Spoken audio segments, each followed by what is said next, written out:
Hello students, this is Vikar. Welcome to Rishi classes. आज जो है हम क्लास 8 का जो लास्ट पार्ट है यानी थर्ड पार्ट जो है इस चैप्टर में इस वीडियो में डिस्कस करने वाले हैं। तो इसके पहले जो है आपको जो है फर्स्ट पार्ट इस चैप्टर का और सेकंड पार्ट दोनों चीज़ें पढ़ा दी गई हैं और वो उसका वीडियो का लिंक आपके इस डिस्क्रिप्शन बॉक्स में है, तो जाके आप देख लीजिए। तभी आपको ये आगे चैप्टर और अच्छे तरीके से समझ में आएगा। ठीक है, तो आज हम फिर से जो है आपका जो थर्ड पार्ट है उसको जो क्लास 8 का जो फर्स्ट चैप्टर है इंग्लिश का, उसका जो first part sorry third part है जो वो आज इस वीडियो में हम पढ़ने वाले हैं। ठीक है, तो आइए जो है हर एक चीज को लाइव बाय लाइव समझते चलते हैं कि क्या चीजें कैसे हैं। इसके पहले हमने पढ़ा था कि जो है हमारी नरेटर जो है जो राइटर है उनको एक लेटर मिलता है। उस लेटर में जो है जिम में एक पर्सन ने जो है वहाँ पे एक वंडरफुल चीज हैपेंड हुई थी, उस चीज के बारे में डिस्क्राइब करते हैं कि इसको अपनी डियरेस्ट वाइफ कॉनी को। ठीक है, तो फिर ये चीजें हमने जो क्या क्या चीजें वहां पे हुई थी वो सब चीजें हमने सेकंड पार्ट तक पढ़ लिया था। अब जो आगे हम वो पढ़ेंगे क्या, वो थर्ड पार्ट। ठीक है, और थर्ड पार्ट में हम देखेंगे क्या है। I folded the letter again and slipped it carefully back into its envelope.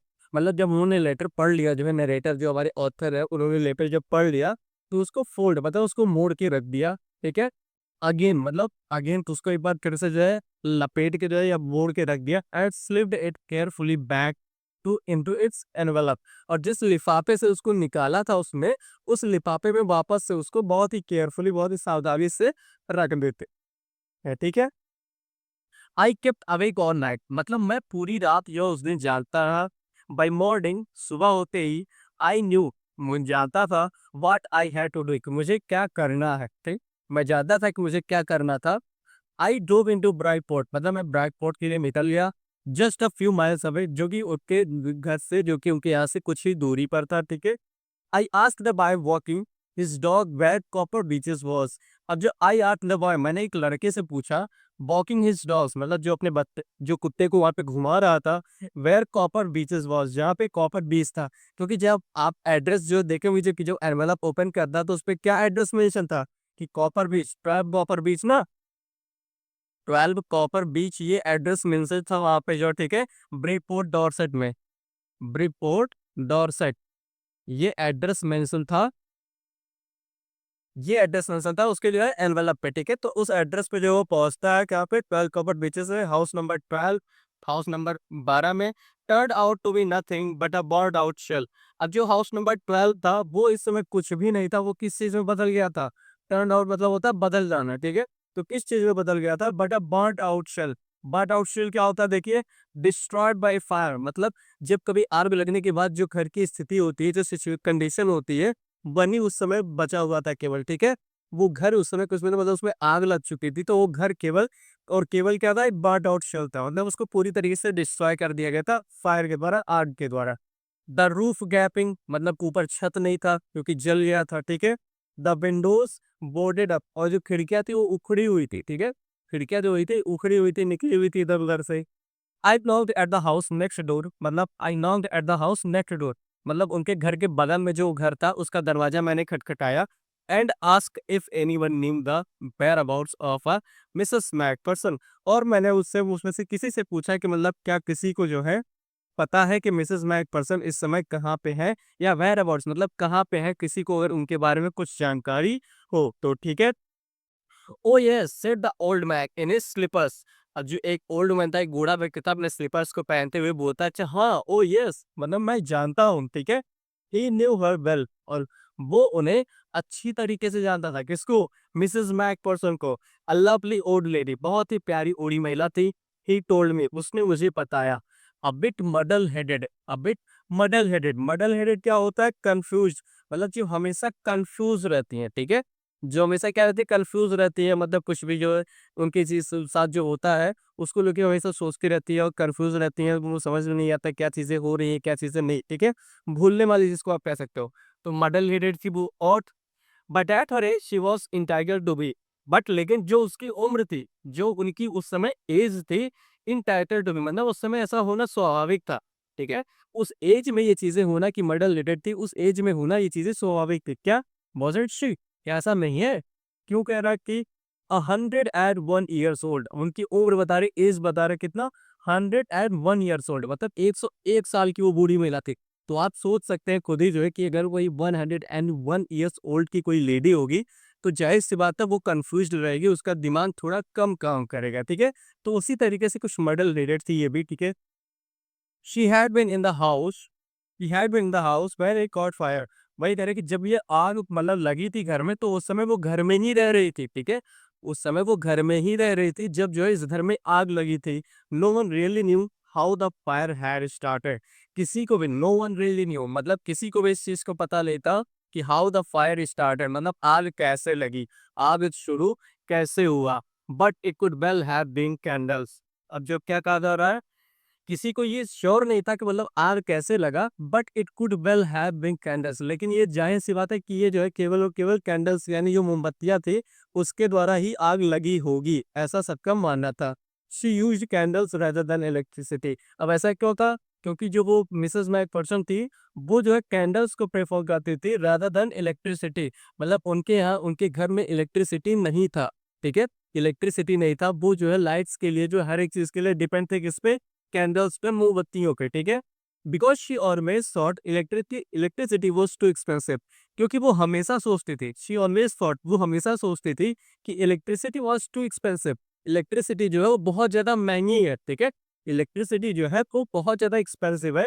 The fireman had got her out just in time. जो फायरमैन था उसने उसको एकदम जो है जस्ट टाइम मतलब एकदम उचित समय पे उनको जो बाहर निकाला था उस घर से। अगर उस टाइम पे फायरमैन ना आया होता तो शायद वो आज जो है जिंदा ना होती, ठीक है? सी वो इन अ नर्सिंग होम नाउ। वो इस समय कहाँ पे है? एक नर्सिंग होम में रह रही थी, ठीक है? ही टोल्ड मी, उसने मुझे बताया कि वो इस समय एक नर्सिंग होम में थी। Burlington house. अब नर्सिंग होम कहाँ पे था? बर्लिंगटन हाउस में था, ठीक है? On the Dorchester road on the other side of the town. मतलब अभी जहाँ पे डॉर्सेट था, ठीक है, उसके अपोजिट साइड पे जो है एक टाउन था जिसे कहता है डॉर्चेस्टर रोड पे एक बर्लिंगटन हाउस था। उस जगह पे वो नर्सिंग होम में रह रही थी इस समय, ठीक है? ये बताता है उसके नेक्स्ट में जो ओल्ड मैन होता है वो उसको उसके बारे में बताता है, ठीक है? फिर आगे देखिए, I found Burlington house nursing home easily enough. अब वो कह रहा है मतलब मुझे जो है बर्लिंगटन हाउस का नर्सिंग होम जो था वो बहुत ही आसानी से मिल गया। There were paper chairs up in the hallway and lighted Christmas trees stood in the corner with a loft-seated angle. अब वो क्या करे कि जब मैं बर्लिंगटन हाउस पे पहुंचा तो वहां पे क्या देखा उन्होंने कि देयर वर पेपर चेन्स। वहां पे जो है paper chains up in the hallway. मतलब जो बड़ा सा हॉल उस नर्सिंग होम में ऐसे बड़ा सा हॉल था, तो उसके ऊपर ऐसे पेपर्स के जो है मतलब चेयर बनाया हुआ था, उधर सजाया गया था, बहुत ही ब्यूटीफुल तरीके से डेकोरेट किया गया था। पेपर का आपने देखा होगा छोटी छोटी जो लड़ियां होती हैं उनको ऐसे बना के बहुत ही ब्यूटीफुल तरीके से जो आप बता जैसे पतंगी इसको आप कह सकते हो, क्या पतंगी होता है उसी तरीके से ही पेपर चेंज होता है, ठीक है? तो उसको ब्यूटीफुली तरीके से सजाया गया था। एंड और क्या था? Christmas tree stood in the cordon with a lofted angle. Lofted angle क्या है? लॉफ्टेड एंगल जैसे मान लीजिए आपका एक बॉल ये है, एक बॉल ये है इंटरसेक्टिंग, तो यहाँ से ये जो इस एंगल पे जो है, इस एंगल पे यहाँ पे आपको क्रिसमस ट्री ऐसे जो है लटकाया गया था, ऐसे ये चीजें लटकाई गई थी। तो ये लॉफ्टेड एंगल था, ठीक है? इस तरीके से जो है जस्ट डेकोरेट किया गया था स्टूडियो कॉर्नर कॉर्नर पे, ठीक है? ऐसे कॉर्नर पे दीवार जो रूफ था और फिर जो बॉल से इसी कॉर्नर पे ऐसे लॉफ्टेड एंगल में से थोड़ा झुका हुआ था। इस एंगल में जो है क्रिसमस ट्री को भी वहां पे लटकाया गया था और वो लाइट कर रहा था, मतलब ब्यूटीफुल तरीके से सजाया गया था, ठीक है? I said I was a friend come to visit Mrs. Macpherson to bring her a Christmas present. I said मैंने कहा I was a friend come to visit Mrs. Macpherson। मतलब मैं उनका एक दोस्त हूँ मिसेस मैकपर्सन का और उनसे मिलने के लिए आया हूँ to bring her a Christmas present. और उनके लिए क्रिसमस प्रेजेंट मतलब क्रिसमस का एक तोहफा भी लेके आया हूँ, ठीक है? I could see through into the dining room where everyone was wearing a paper hat and singing. I could see मैं देख सकता था through into the dining room मतलब डाइनिंग रूम से होते हुए मैं देख सकता था कि जहाँ पे क्या था, everyone सभी लोग was wearing a paper hat। सभी लोग जो है पेपर हैट मतलब जो बर्थडे वाला वो कैप होता है आपने देखा होगा, उसको वहाँ पे सब लोगों ने पहना हुआ था। एंड सिंगिंग सभी लोग गाना गा रहे थे। The matron had a hat on too. जो मेट्रोन मेट्रोन कौन होती है? मैट्रोन उसको बोलते हैं मतलब जो किसी नर्सिंग होम जैसे यहाँ पे है या पे कहीं की जो प्रधान महिला होती है जो वहाँ के लोगों की सेवा करती है और फिर उसके हेड इंचार्ज जिसको आप बोल सकते हो, किसी भी ऑफिस का या फिर किसी भी जो है रेजिडेंशियल प्लेस का जो इंचार्ज होती है उसको मैट्रोन बोलते हैं, ठीक है? तो वही चीज यहाँ पे मैट्रोन जो थी वो हैड ऑन तो उसके सर पे भी हैड था वो, ठीक है? And seemed happy enough to see me. और मुझे देखी वो बहुत ज्यादा खुश हुई, ठीक है? शी इवन ऑफर्ड मी अ माइस पाई। माइस पाई क्या एक स्वीट डिश है, ठीक है? एक डिश आप कह सकते हो, एक डिश है वहाँ का, वो मुझे ऑफर करती है, मतलब मुझे खाने के लिए देती है। She walked me along the corridor. वो मेरे साथ जो है वॉक करते हुए, टहलते हुए कहाँ तक आई? कॉरिडोर तक। कॉरिडोर भी सुनो, होता है गलियारा जो होता है, ठीक है? गलियारे तक उससे बात करते हुए वो आगे बढ़ी। Mrs McPherson is not in with the others. अब जो जहाँ पे उसने डाइनिंग रूम में देखा कि सभी लोग जो है आपस में क्या कर रहे हैं? गाना गा रहे हैं, सभी लोग मस्ती कर रहे हैं वहाँ पे, तो उस जगह पे जो है मिसेस मैक पर्सन नहीं थी। मिसिंग मस person is not with the others, मतलब सबके साथ वहाँ को वो नहीं थी। शी टोल्ड मी, उसने मुझे बताया, she rather confused today so we thought it best if she had a good rest। वो कहती है कि वो आज शायद कुछ कंफ्यूज दिख रही थी आज, सो वी थॉट, तो हमने सोचा, it best if she had a good rest, तो अगर वो उसको अच्छा रेस्ट मिलेगा, उनको अच्छा आराम मिलेगा, तो शायद ये उनके लिए बेस्ट होगा, अच्छा होगा। She has no family, you know, तुम जानते हो उनका कोई परिवार नहीं है। नो वन विजिट्स, कोई उनको देखने भी नहीं आता है। So I am sure she will be only too pleased to see you. तो मैं इतनी श्योर हूँ इस चीज को लेके कि शी विल बी ओनली, मतलब वो भी जो है इस चीज को लेके बहुत ज्यादा प्लीज होगी, बहुत ज्यादा खुश होगी टू सी यू, तुम्हें देख कर, ठीक है? कि तुम्हें देखकर वो भी बहुत ज्यादा खुश होगी, क्योंकि उसका कोई परिवार नहीं है, उससे कोई मिलने नहीं आता है, और अगर वो तुम उससे मिलने आए हो, वो तुम्हें देखे भी तो बहुत ज्यादा खुश होगे, ठीक है? She took me into a conservatory with bigger chairs and potted plants all around and left me। अब she took me into a conservatory। Conservative क्या होता है? जैसे कि मतलब एक ऐसे मान लीजिए, एक ऐसे आपका जो कोई रूम है, जिसको रूम के चारों तरफ विंडोज लगे हुए हैं, ठीक है? और पूरा जो ग्लास का बना हुआ है, ठीक है? हर तरफ जो ग्लास से बने हुए हैं, ठीक है? तो ग्लास से जो पूरी चीजें बनाई जाती है, आउटसाइड पूरा दिखाया जाता है, उसमें प्लॉट पॉटेड प्लांट्स, मतलब कि गमले रखे जाते हैं, ठीक है? तो इस तरीके का कुछ सीन होता है कंजर्वेटरी। तो वो मुझे वहाँ पे उस कंजर्वेटरी में लेके गई with a beaker chair. Beaker chair क्या होता है? वो कुर्सी जिसको आप देखते होंगे कि जो बुना जाता है, ठीक है? ऐसे की कुर्सियाँ जो होती है, जो बुनी जाती है, जिसमें जो है वो होता है, जैसे मान लीजिए ऐसे एक चेयर है, ठीक है? इस तरीके का एक चेयर है, तो इसमें जो ऐसे ही इस तरीके का बुना जाता है, ऐसे-ऐसे ये चीज़ें जो रहती है, ठीक है? इस तरीके से ऐसे जो आप हाथ तरफ जो है लोहा रहेगा, और फिर उसमें जो है रस्सियों से या फिर ऐसे बुना जाता है वो चीज़ें। तो ये बीकर चेयर होता है, ठीक है? और फिर पॉटेड प्लांट्स मतलब कि गमले जो थे वो ऑल अराउंड लेफ्ट में, मतलब उस जो है कंजर्वेटरी के चारों तरफ ऐसे पॉटेड प्लांट्स हुए थे, वहाँ पे वो मुझको छोड़ के चली जाती है, ठीक है? कौन? वो matron. The old lady was sitting. अब देखिए आगे, हाँ, the old lady was sitting in a wheel chair. अब वहाँ पे ओल्ड लेडी जो थी वो व्हील चेयर में बैठी हुई थी, जैसा कि आप फिगर में देख पा रहे होंगे कि ओल्ड लेडी यहाँ पे व्हील चेयर पे बैठी हुई है। हर हैंड्स फोल्डेड इन हर लैप। अब वो अपने लैप, अपने गोदी में ऐसे अपना हैंड जो है वो फोल्ड करके बैठी हुई थी वहाँ पे, ठीक है? और she had silver white hair pinned into a wispy bun. She had silver white hair, क्योंकि 101 ईयर्स की ओल्ड की जो है महिला है, कोई ओल्ड लेडी है, तो जाहिर सी बात है उसके बाल पूरे सफेद हो चुके होंगे, ठीक है? तो सफेद बाल थे, इसलिए उसको क्या बोला गया? व्हाइट, सिल्वर व्हाइट, इसलिए एकदम जो चांदी जैसे एकदम चमक रहे थे। And pinned into a wispy बन, मतलब विस्पिन बन, मतलब बन मतलब क्या होता है? जूड़ा। बन मतलब क्या होता है? जूड़ा। और विस्पी मतलब एकदम ब्यूटीफुल तरीके से, ठीक है? बहुत ही सुंदर है, और नीट एंड क्लीन जो है, जिसको आप कह सकते हैं नीट एंड क्लीन, ठीक है? बहुत ही सुंदर तरीके से जो उसका जूड़ा बना हुआ था, एकदम व्यवस्थित था, ठीक है? और she was gazing out at the garden. वो जो महिला थी वो गार्डन की तरफ बाहर जो है देख रही थी वहां पे, ठीक है? फिर हेलो आई सेड, मैंने कहा hello. She turn and look up at me vacantly. वो मेरी तरफ मुड़ी। Turn and look up at me, वो मेरी तरफ मुड़ी और मुझे देखी। Eight me vacantly. वैकेंटली वो होता है, वैकेंटली का सेंस मतलब जैसे कोई नोटिस ना करे कोई चीज, या इंटरेस्ट ना दिखा उसमें, ठीक है? मतलब ऐसा था, उसने बुलाया हेलो, तो उसने भी ऐसे देख लिया, बस वैसे ही देख लिया, ठीक है? उसमें कोई इंटरेस्ट नहीं आ रहा उसका, ठीक है? तो ये चीजें वैकेंटली है। Happy Christmas Collie. I bank on, फिर मैं भी आगे जब मुंह करता आगे बढ़ता गया, और फिर मैं आगे बोलता, जैसे अभी पहले हेलो बोला, फिर उसके बाद जब उसने उसकी तरफ देखा और कोई रिएक्शन नहीं हो रहा है, तो उसने क्या बोला? हैप्पी क्रिसमस कॉनी, ठीक है? उसको कॉनी को हैप्पी, यानी उसकी जो मिसेस नाइट पर्सन थी, उसको जो हैप्पी क्रिसमस विश करता है। आई वेंट ऑन, मैं आगे जो है बोलता गया। आई फाउंड दिस, मुझे मिला क्या? I think it's yours. अब जो उसके पास क्या था? वो एम्बेलप था, वो लिफाफा था। उसको दिखाते हुए बोलता है क्या? कि आई फाउंड दिस, मुझे ये चीजें मिली, और ये आई थिंक इट्स योर, और मुझे लगता है कि ये आपका है। As I was speaking her eyes never left my face. और मैं उससे इतना सब कुछ बोल रहा था, लेकिन उसकी जो आईज थी वो मेरे फेस से हट नहीं रही थी, ठीक है? विदाउट वैकेंटली वो जो है बिना वैकेंटली वो मेरे से तरफ देख रही है, बट उसका फेस जो है वो मेरे फेस से हट नहीं रहा है, ठीक है। Again I open the tin box and give it to her. उसके बाद फिर मैंने टिन बॉक्स ओपन किया, जो स्मॉल ब्लैक टिन बॉक्स उसको मिला हुआ था, उसको ओपन करता है और उसके बाद उसमें से एनवेलप जो था, लिफाफा था, वो उसको हैंड ओवर करता देता है, ठीक है। फिर that was the moment her eyes lit up with recognition and her face became suffused with a sudden glow of happiness।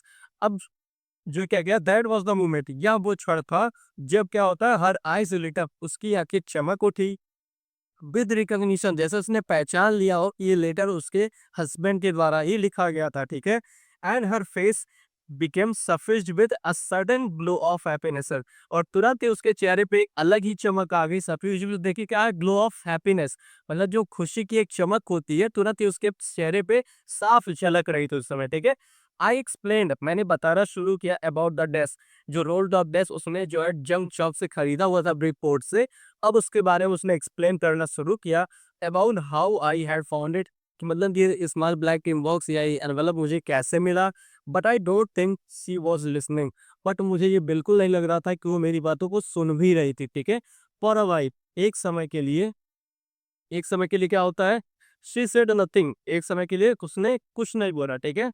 एक समय ऐसा होता है कि उसको कुछ बोलती नहीं है, but stroke the letter tenderly with her finger tips, but वो क्या करते, कुछ बोलती नहीं है, बस अपने फिंगर टिप्स से, मतलब ये उंगलियां होती हैं, उससे जो है उस पर बार बार अपने हाथों को फेर रही थी, पर एक टेंडरली मतलब बहुत ही प्यार से, ठीक है।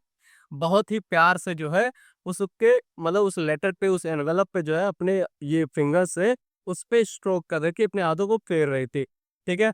सडनली सी रीच आउट, और तुरंत अचानक से वो आगे मूव करती है, जैसे व्हील चेयर में बैठी थोड़ा सा आगे मूव करती है। एट टुक माई हैंड, और मेरा हाथ पकड़ती है। Her eyes were filled with tears, अब उसकी आंखें जो पूरी आंसुओं से भर चुकी थी, ठीक है। What filled with tears, tears मतलब क्या होता है, आंसू होता है। तो उसकी आंखें जो है पूरी तरीके से आंसुओं से भर चुकी थी। You told me you would come home by Christmas, तुमने मुझसे कहा था, यू टोल्ड मी, तुमने मुझसे कहा था, क्या कहा था, कि you come home by Christmas, कि तुम क्रिसमस तक मेरे पास मेरे घर पे आओगे। डियरेस्ट प्रिय, शी सेड, वो कहती है, एंड हियर यू आर, और तुम यहाँ पे हो, ठीक है। कि तुमने मुझसे कहा था कि अगले वर्ष तुम क्रिसमस पे मेरे साथ रहोगे, और तुम यहाँ पे हो। The best Christmas present in the world, ये आपके चैप्टर का नाम यहाँ पे मेंशन हो गया है। और उस जो मिसेस मतलब मिसेस मैकफरसन के लिए यानी कोनी के लिए the best Christmas present in the world क्या था, कि उनके हस्बैंड जो थे, जो उन्होंने उससे वादा किया था, जो प्रॉमिस किया था कि by the next Christmas I am with you, मतलब मैं तुम्हारे साथ रहूंगा। और वो चीजें वहां पे रियल में उनको दिखाई पड़ रही थी, कि मतलब उनको लगा कि जो नरेटर आया हुआ है वो कोई और नहीं बल्कि उनका हस्बैंड है। तो वो उनको लगता है कि तुमने मुझसे कहा था कि तुम जो है बाय नेक्स्ट क्रिसमस तुम मेरे पास रहोगे, और इस समय तुम हो। तो मेरे लिए ये बेस्ट क्रिसमस प्रेजेंट है पूरे वर्ल्ड का, ठीक है। कम क्लोजर, पास आओ, जिम डियर, सिट डाउन, पास आओ और बैठ जाओ, ठीक है। I sat down beside her, मैं उसके बगल में जाके बैठ गया। एंड शी किस्ड माई चीक, और उसने मेरे गाल को जो है किस किया, ठीक है। I read your letter so often, I read your letter so often, मैंने तुम्हारा पत्र जो है पढ़ा, ठीक है। I read your letter so often Jim, मतलब जिम से वो कहती है कि मैंने तुम्हारा लेटर पढ़ा हुआ था, ठीक है, एवरी डे, और मैं रोज पढ़ती थी, ठीक है। मैं रोज तुम्हारा लेटर पढ़ती थी, जो लेटर तुमने मुझे दिया था ये लिख के, इस लेटर को मैं रोज पढ़ा करती थी। I wanted here your voice in my head, I wanted मतलब क्या, मैं चाहती हूँ क्या, टू हियर योर वॉइस, मैं तुम्हारी आवाज को सुनना चाहती हूँ। इन माई हेड मतलब अपने दिमाग में जो है मैं तुम्हारी आवाज को सुनना चाहती हूँ। It always made me feel, ये मुझे हमेशा ये महसूस कराता है क्या, कि यू वर विद मी, कि तुम मेरे पास में हो, ठीक है। एंड नाउ यू आर, और अभी तुम मेरे पास में हो। Now you are back, you can read it to me yourself, और अब तुम वापस आ गए हो तो यू कैन रीड, तुम पढ़ सकते हो, it to me yourself, मतलब तुम खुद से ही ये मुझे पढ़ के सुना सकते हो। Would you do that for me, क्या तुम मेरे लिए ये चीज करोगे, ठीक है। जिम डियर, जिम डियर, क्या तुम मेरे लिए ये चीज करोगे, कि मतलब इस लेटर को पढ़ के सुनाओगे, ठीक है। I just want to hear your voice again, मैं तुम्हारा जो आवाज है उसको फिर से सुनना चाहती हूँ, ठीक है। I would love that so much, और मुझे ये बहुत पसंद है कि मैं तुम्हारी आवाज़ को जो है सुनूँ, ठीक है? And then perhaps we will have some tea, और उसके बाद शायद जो है हम जो है हम लोग क्या सम टी मतलब कुछ चाय वगैरह पिएँगे उसके बाद। और I have made you a nice Christmas cake, और मैंने तुम्हारे लिए जो क्या बनाया है, क्रिसमस केक भी बनाया हुआ है, ठीक है? मार्ज़िपैन ऑल अराउंड, और हर तरफ जो मार्ज़िपान है, जो उसने हैश बॉल को जो है सर्व किया था, वो चीज़ें भी अब बता रही है कि मैंने तुम्हारे लिए क्रिसमस केक, मार्ज़िपैन हर एक चीज़ जो है बना के रखी हुई है, ठीक है? I know how much you love marzipan, और मुझे पता है जो है कि तुम्हें मार्ज़िपैन कितना ज़्यादा पसंद है, ठीक है? तो इस तरीके से आपका जो ये थर्ड पार्ट पूरा चैप्टर कंप्लीट होता है। जो मिसेस मैकफर्सन है उसको लगता है कि जो नैरेटर उनको विज़िट करने आया हुआ है, वो कोई और नहीं बल्कि वो कौन है? उनके हस्बैंड है, यानी जो मिस्टर जिम मैकफर्सन है, ठीक है? तो ये चैप्टर आपको अच्छे तरीके से पूरा करा दिया गया है। हर एक चीज़ स्टोरी जो इसमें first part, second part, third part तीनों चीज़ें आपको बता दी गई हैं। अब नेक्स्ट वीडियो में इसका जो एक्सरसाइज़ है, जो क्वेश्चन आंसर है, एनसीईआरटी सॉल्यूशन है, उसको हम अगले वीडियो में डिस्कस करेंगे। तो ये इस वीडियो का लेक्चर जो है, इसको अपने दोस्तों के साथ शेयर कर दीजिए ताकि वही सब भी इस वीडियो को देख लें और इस स्टोरी को अच्छे तरीके से पढ़ सकें, ठीक है? तो तब तक के लिए वीडियो में बने रहें और चैनल को लाइक करें, सब्सक्राइब करें और फिर अन्य दोस्तों के साथ को ज़रूर शेयर करें। Thank you.